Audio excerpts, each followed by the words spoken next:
सबसे पहले मैं यहाँ पर तशरीफ फरमा पधारे हुए अपने सभी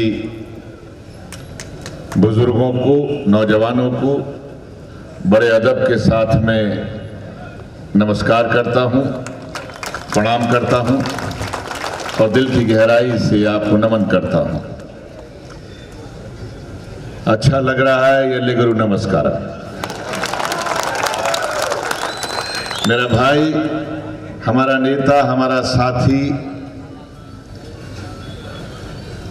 दरअसल बहुत दिनों से इनकी हम प्रचार करते हुए आ रहे हैं, कैंपेन करते हुए आ रहे हैं, तो इसलिए नेता कहना हमारा फर्ज बनता है। सुरेश शेट्टी साहब हमारे बम्बई के हैं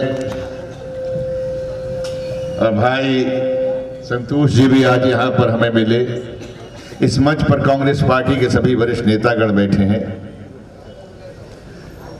यहाँ पर कांग्रेस पार्टी के अल्पसंख्यक के सभी प्रकोष्ठों के साथी यहाँ पर बैठे हैं। मैं सबको नमन नमस्कार करते हुए मैं आपके बीच में यहाँ पर कोई नई बात कहने के लिए नहीं आया हूँ। दरअसल मैं रास्ते भर देखता हुआ आ रहा था तो मुझे लगा इतने ज्यादा यहाँ पर कॉलेजेस हैं, मेडिकल कॉलेजेस हैं, हॉस्पिटल हैं, तो मैं आपसे कहूँगा क्या? फिर कहा एक ही बात कह के खत्म कर दूंगा और वो बात यह है कि भाई यूटी कादर जो है वो आपका पहचाना हुआ है।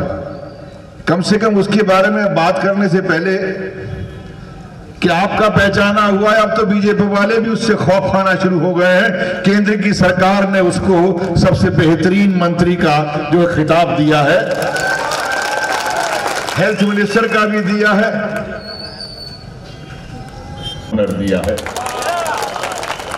और आपकी उंगली में वो तासीर भी दी है कि आप नेकी पर चलने वालों को सही रास्ते के पकड़ कर सिखा सके कि कहां लेके जाना। दोस्तों,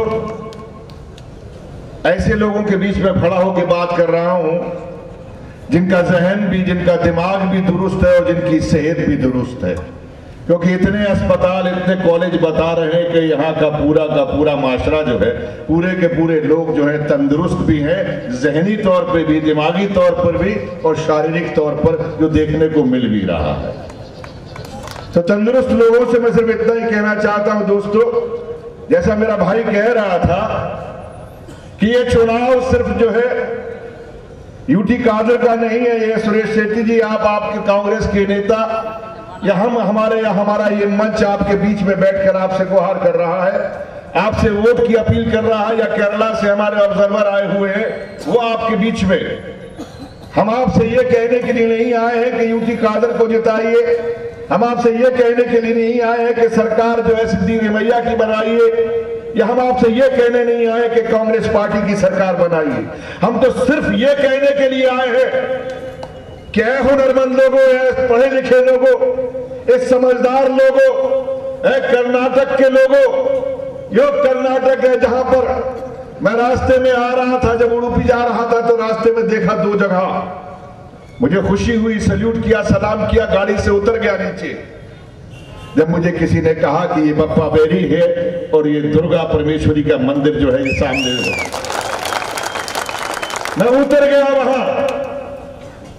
मैं एक हिंदू होने के नाते नतमस्तक तो हुआ, लेकिन मैं उस बप्पा बेरी के सामने भी नतमस्तक हुआ कि वाह रे, तूने इस हिंदुस्तान की गंगा जमनी तहजीब को जिंदा रखने का काम किया है, चाहे हाजी अब्दुल्ला रहा हो और चाहे बप्पा बेरी रहा हो।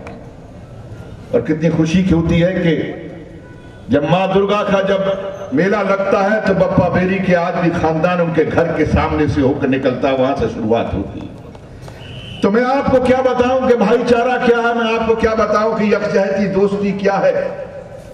मैं तो सिर्फ आपसे ये कहने के लिए आया हूं कि जिम्मेदारी आपकी बड़ी है। अगर यहां पर वास्को डी गामा आता है तो कर्नाटका के अंदर ही, उडुपी के अंदर ही सबसे पहले पांव रखता है।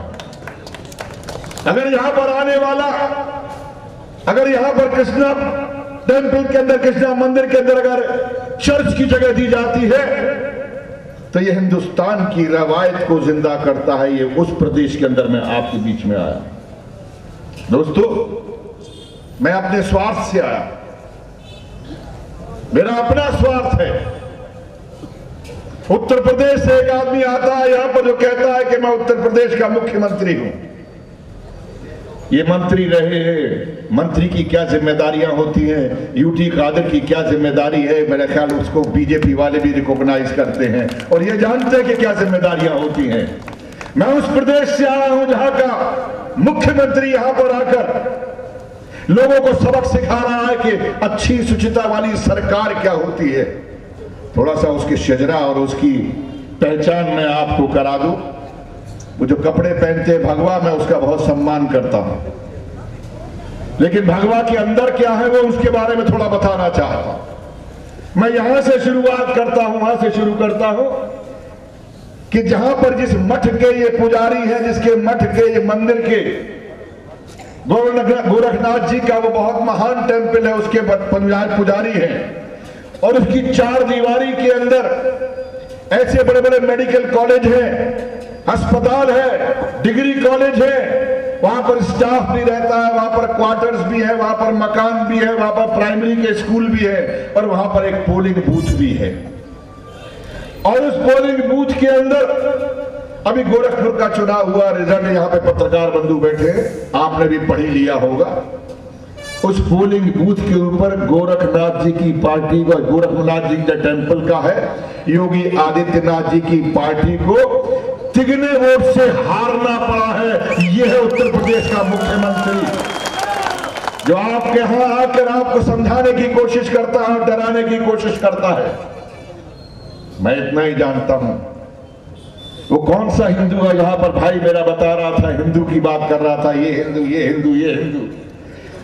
भाई सुरेश शेट्टी साहब, लखनऊ के पास में 30 से 40 किलोमीटर दूर उन्नाव है। उन्नाव में जिस बच्ची का बलात्कार हुआ, जिसका रेप हुआ और जिसका बाप शिकायत करने के लिए थाने में गया और थानेदार ने उसकी एमएलए के कहने पर, क्योंकि एमएलए के खिलाफ थी और वो एमएलए बीजेपी का है, और उसको पुलिस वालों ने जेल में भर्ती कर दिया और इतना मारा इतना मारा इतना मारा कि वो जेल के अंदर मर गया। मरने वाला भी हिंदू था और जिसका बलात्कार हुआ वो भी हिंदू थी। सवाल हिंदू का नहीं है, सवाल ये है either you become go my way, otherwise I will send you to highway। मेरी बात सुनो, नहीं तो हाईवे पे के ट्रक के नीचे लाद दिया जाएगा और समझ नहीं जाएगा कि कहां तुम्हारी फोटो लग गई है। ऐसे लोगों के बीच में हम रहते हैं, हमें आपकी जरूरत है, हम आपसे मांगने आए हैं। यहां पर खड़े होकर भाई यूटी कादर को जिता रहे हैं, आप जिताएंगे क्योंकि वो शान है, उसने पहचान दी है, उसने इस बात का एहसास करा बीजेपी का कि तुम्हारे यहां जो काम करने वाले लोग हैं 22 प्रदेशों के अंदर, वो नजर नहीं आते और नजर कोई आता है तो यूटी कादर नजर आता है, चाहे वो फूड एंड सप्लाई मंत्री हो और चाहे वो हेल्थ मिनिस्टर हो। दोस्तों, इस पहचान को तो आप बरकरार रखोगे, लेकिन आपको एक काम और करना है पूरे प्रदेश के अंदर, वो चाहे कोई भी जात हो, कोई बिरादरी हो, दलित हो, किसी भी जात बिरादरी का हो, शाम से लेके जब तक चुनाव से, जब तक जो है आप वोट डाल रहे हैं उस दिन तक लगातार अपने दोस्तों को, अपने रिश्तेदारों को फोन करिए और उनसे कहिए कि ये सरकार बनाने की लड़ाई नहीं है, बल्कि नेकी के रास्ते पर चलने के लिए इस देश की केंद्र की सरकार को एक धोखेबाज से छुड़ाने की लड़ाई है जिसने धोखा दिया। ये चुनाव तो वैसे ही बीजेपी हार चुकी है, क्योंकि इस चुनाव के अंदर ये साफ हो चुका है कि बीजेपी के पास में कर्नाटक में कोई भी नेता नहीं है। इसीलिए आज ये चुनाव सिद्धिरमैया वर्सेस नरेंद्र मोदी हो चुका है, और जब नरेंद्र मोदी वर्सेस हो चुका है तो 4 साल की सरकार है नरेंद्र मोदी की।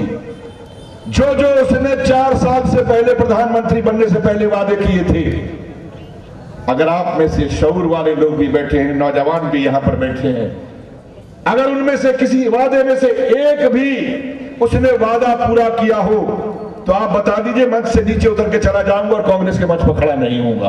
एक अगर वादा उसने पूरा किया, नौजवानों को रोजगार देने के लिए 2 करोड़ रोजगार देने के लिए कहा था, आज तक नहीं मिला।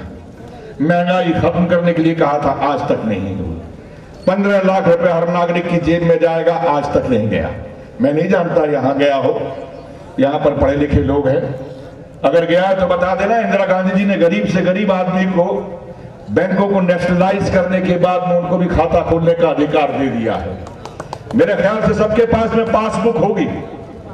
अरे कहना अपने दोस्तों से और कहना यहां भी अगर कोई बीजेपी वाला वोट मांगने आए तो अपनी पासबुक खोल के दिखा देना और कहना 15 लाख इसमें डाल, फिर उसके बाद वोट मांगने का तेरे को अधिकार।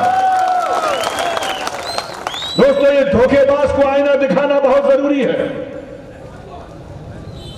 22 प्रदेशों में बीजेपी की सरकार है, 22 प्रदेशों में।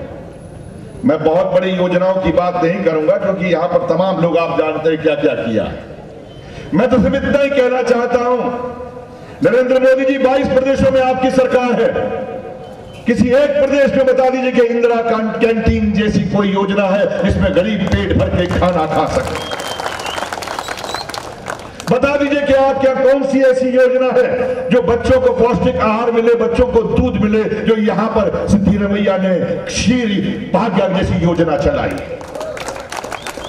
22 प्रदेशों में केंद्र की सरकार में ऐसी कौन सी योजना है जिसके अंदर बच्चियों से, प्राइमरी से लेके हायर एजुकेशन तक जो है बच्चों को शिक्षा मिलती है और खासकर लड़कियों को फ्री शिक्षा मिलती है। ऐसी कौन सी योजना है कि जिसमें नौजवानों को अगर विदेशों में भी पढ़ाई करनी हो तो उनको इंटरेस्ट फ्री लोन मिलता है। इन धोखेबाजों को सबक सिखाना है और हम लोग आपकी तरफ देख रहे हैं। हम लोग यहां प्रचार करने नहीं आए हैं, हम लोग आपसे गुहार करने के लिए आए हैं कि इस लड़ाई को आपके कंधे पर एक बार आगे ले जाओ। अगली लड़ाई हम लड़ने के लिए आपके तरफ से तैयार हैं। आप हमें हिम्मत दो। मैं ये तो नहीं कह सकता हूं जैसे नेताजी सुभाष चंद्र बोस ने कहा था, तुम मुझे खून दो मैं तुम्हें आजादी दूंगा। मैं ये कहने की जरूरत नहीं रखता, मेरी औकात नहीं, लेकिन मैं ये कह सकता हूं कि एक बार कर्नाटक में तुम अपनी ताकत और अपनी सरकार बना दो, हम देश में सरकार बनाने का वादा करते हैं। आपसे मांगने आए हैं, आपके शऊर को, आपकी हिम्मत को, आपके जज्बे को, आपकी ताकत को मांगने आए हैं और आपका फैसला इस मुल्क का फैसला होगा। शऊर के साथ में मुझे अच्छा लग रहा है, हिंदू भाई भी बैठे हैं, मुसलमान भाई भी बैठे हैं, सिख भाई भी बैठे हैं। जब कोई हिंदू भाई अपने भगवान का नाम लेता है तो कहता है ईश्वर परमात्मा, यही उंगली उठाता है। और सिख भाई भी जब अपने बाबा का नाम लेता है तो कहता है एक ओंकार सतनाम करता पुरख, ये भी वही उंगली उठाता है। और जब मुसलमान भाई या क्रिश्चियन भाई, ईसाई भाई भी जब अपने खुदा को याद करता है तो यही उंगली से अपने खुदा को याद करता है। और मुसलमान भाई जब गवाही के लिए उंगली उठाता है तो यही उंगली उठाता है। ये बड़ी मुकद्दस उंगली है, पवित्र उंगली है। याद करो, या अभी भी जब अपने छोटे बच्चों को आप चलना सिखाते हो तो यही उंगली पकड़कर चलना सिखाते हो। इस उंगली का इस्तेमाल नेकी के लिए करना, खुशहाली के लिए, बहबूदी के लिए, देश को सीधे रास्ते पर लाने के लिए करना और पूरे मुल्क के अंदर इस बात का एहसास करा देना कि कर्नाटक के लोगों ने एक मुहिम छेड़ दी है कि अब कोई धोखेबाज इस हिंदुस्तान में नहीं रहेगा, नहीं रहेगा, नहीं रहेगा। शुक्रिया, जय हिंद।